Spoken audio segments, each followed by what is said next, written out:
سر صاحب پھر دنیا اس کو کس پرسپیکٹو سے دیکھ رہی ہے؟ اب رشیا کی اسٹریٹجی کیا ہوگی؟ رشیا نے کیا لیسنز لرن کیا؟ کیا عرب ممالک اس کو گریٹر اسرائیل کے پلان کو اسی طرح امپلیمنٹ ہونے دیں گے، آگے جانے دیں گے؟ نہیں، گریٹر اسرائیل کو روک نہیں سکتے.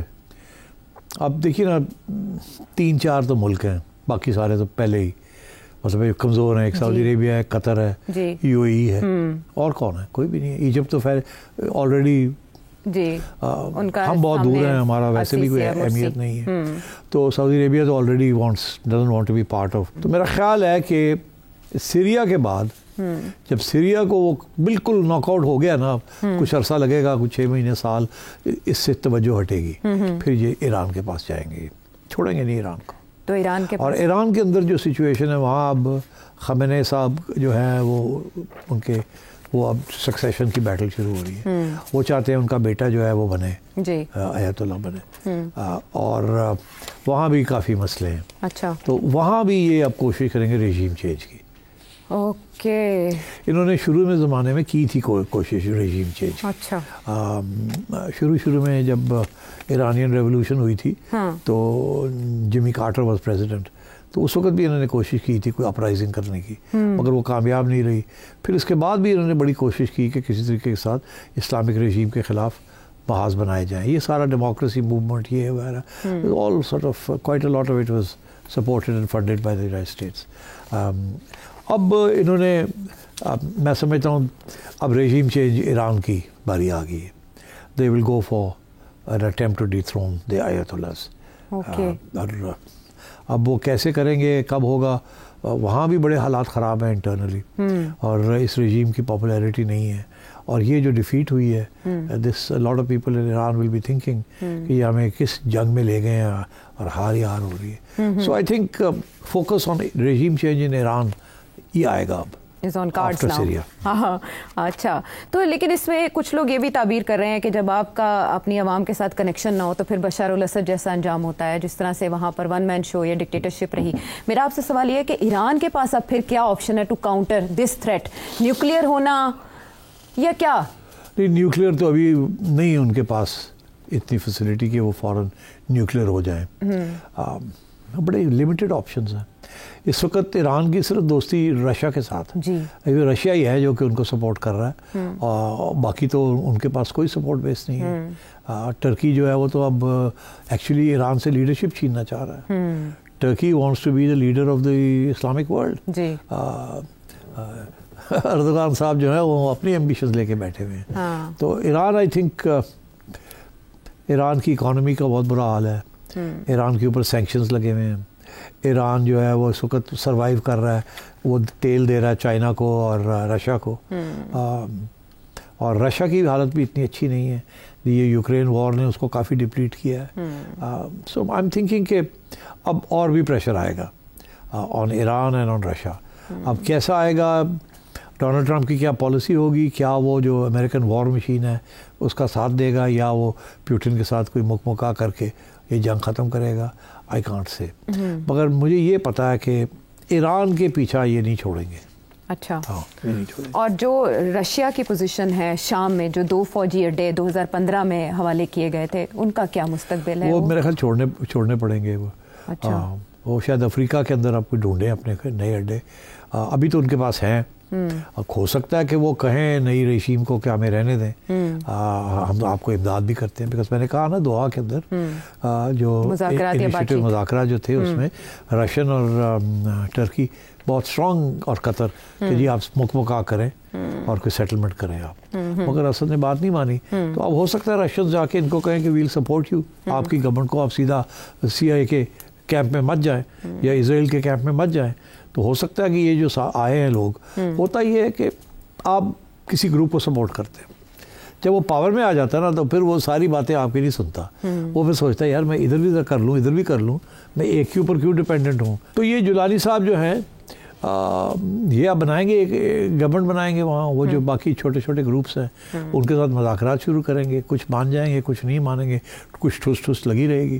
اور یہ جو ہیں یہ اب کوشش کریں گے کہ رشیا کے ساتھ، چائنا کے ساتھ اور باقی بھی ممالک کے ساتھ کوئی نارمل ریلیشنز کریں تاکہ ان کی حکومت اسٹرانگ ہو جائے. اگر یہ انہوں نے ڈیپینڈ کیا نا صرف نیٹو کے اوپر یا کسی ایک پاور کے اوپر، تو یہ it will not be a good strategy. تو یہی ہوگا کہ یہ اب کوشش کریں گے سب کے ساتھ مل کے اور سروائیو کریں. تو اس میں ہو سکتا ہے کہ ٹرکی کو رول ملے گا تو شاید رشیا کو بھی رول مل جائے، مگر وہ جو رول تھا نا پرانے والا کہ it was part of the Axis, وہ اب رول نہیں ملے گا.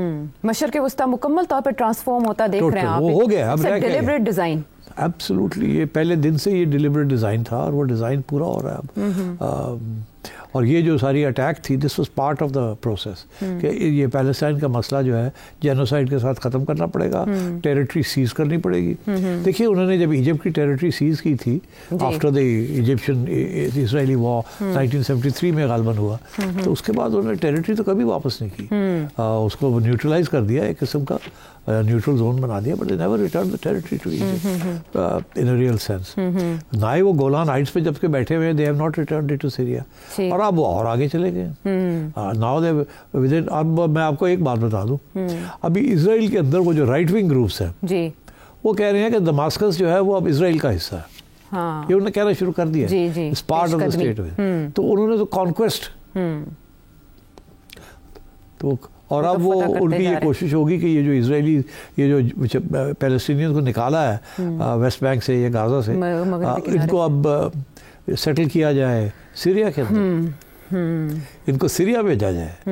اسی لیے سیریا کو انہوں نے توڑ کے اب الگ کر لیا ہے. یہاں وہ جگہ بنانا چاہتے ہیں تاکہ یہاں آ جائیں وہ سب کو یہاں، کیونکہ جارڈن نے انکار کر دیا لینے سے. لیبنان جو ہے وہاں تو ویسے ہی لڑائی جھگڑے بہت چل رہے ہیں، ویسے بھی بڑے پیلسٹینینز وہاں ہیں، تو وہ سیف بھی جگہ نہیں ہے. جگہ تو ٹیریٹری تو سیریا میں ہے. تو اب سیریا کے اندر اگر کوئی آپ ایک جگہ کاٹ لیتے ہیں اور وہاں آپ سارے ریفیوجیز کو وہاں بھیج دیتے ہیں تو you cleaned out Gaza and West Bank. ٹھیک ہے. ہاں، ڈفرینٹ پراکسیز کا یہ جو بیٹل فیلڈ شام بنا ہوا تھا، یہ آئندہ بھی آپ یہی سمجھ رہے ہیں کہ مختلف انداز میں یہاں جنگ جاری رہے گی؟ نہیں، کچھ لوگوں کا کہنا ہے کہ وہ جو چھوٹے چھوٹے گروپس ہیں نا وہ پھر بھی لڑتے رہیں گے کسی نہ کسی چیز ابھی بھی. ہاں، اطلاعات ایسی ہیں کہ مگر میرا خیال ہے کہ وہ زیادہ دیر وہ لڑیں گے مگر ان کو بھی بائی آف کر لیا جائے گا، اور صرف وہی رہ جائیں گے جن کا تعلق گریٹ پاورز کے ساتھ ہے، اور وہ صرف اس جو نئی حکومت بنے گی اس کو ٹائٹ کرنے کے لیے کنٹرول رکھنے. بٹ ادروائز آئی تھنک جیسے عراق میں انہوں نے فائنلی اسٹیبلائز کر لیا نا، وہاں ایک اپنے الیکشن کرا کرو کے اپنا ڈرامے کر کے انہوں نے اپنی حکومت وہاں بنا لی ہے، تو یہاں بھی کر لیں گے. اور ابھی آپ نے دیکھا جو امریکنز نے جو یہاں جو آئل فیلڈ سی سیریا کے اندر جو کہ امریکن سپورٹڈ فورسز نے سیزی نکال رہے ہیں، امریکہ تو تیل نکالتا جائے گا وہاں سے. ٹھیک ہے، ہمیں ساتھ دینے کا شکریہ. سیٹھی صاحب، شام کی سچویشن دلچسپی کا محور پوری دنیا کے لیے، خصوصاً مڈل ایسٹ کے لیے، کیونکہ یہ عالمی تھیٹر ہے، اس میں بہت سی قوتیں انوالوڈ ہیں. مجھے آپ سے یہ جاننا ہے کہ یکدم کیسے وہاں سچویشن چینج ہوئی، ان شارٹ میں پوچھوں، اور آگے کیا ہوگا، اس کا اگلا ٹارگٹ کیا ہے؟ جی ہاں، میں نے اس کو بڑے غور سے اسٹڈی کیا ہے، اور میں کنونسڈ ہوں، یقین ہے مجھے کہ یہ یکدم نہیں ہوئی. لگتا ایسے ہے کہ یکدم ہوئی ہے، مگر ایکچولی اس کی پلاننگ کافی عرصے سے ہو رہی تھی. اب اگر میں نے کوئی حوالہ دینا ہے تو میں حوالہ وہی دیتا ہوں کہ جو حماس اور حزب اللہ کی اٹیک ہوئی تھی، اور جو ساری دنیا کہہ رہی تھی اسرائیلی انٹیلیجنس کو پتہ ہی نہیں چلا، یہ ہو کیسے سکتا ہے. تو میں نے آپ سے یہ ذکر کیا تھا، میں نے کہا تھا نہیں، ان کو سب پتہ تھا، انہوں نے شاید اس کو انکریج کیا ہے تاکہ وہ جو ان کا لانگ ٹرم پلان تھا اس کو امپلیمنٹ کر سکے. اور جب یہ ہوا اس کے بعد انہوں نے جو کرنا تھا وہ کیا، اور وہ انہوں نے کامیاب ہو کے دکھا دیا ہے. انہوں نے فیصلہ کیا ہوا تھا کہ ہم نے غازہ سے نکالنا ہے سب کو، اور ملیامیٹ کر دینا ہے، بمباری کر دینا ہے، اور ہمیں سیز کر لینا ہے، پھر ضرورت پڑے گی تو آگے بھی جائیں گے، اور ان کو ہم نے یا سیریا میں سیٹل کرنا ہے یا لیبنان میں یا جارڈن میں، تو دیکھا جائے گا کیا ہوگا. مگر اب یہ وقت آ گیا کہ اس معاملے کو ختم کریں، اور وہ ختم کیسے کریں کہ حذف کر لیں. تو یہ اس لیے ان سے کہا گیا کہ کرو، تاکہ ان کو موقع ملے گا پھر ٹو ہٹ بیک. تو میں نے ہمیشہ یہ کہا تھا کہ یہ 1 سال سے وہ کر رہے تھے تیاری، تو یہ ہو نہیں سکتا کہ اسرائیلیز کو CIA کو پتہ نہیں تھا.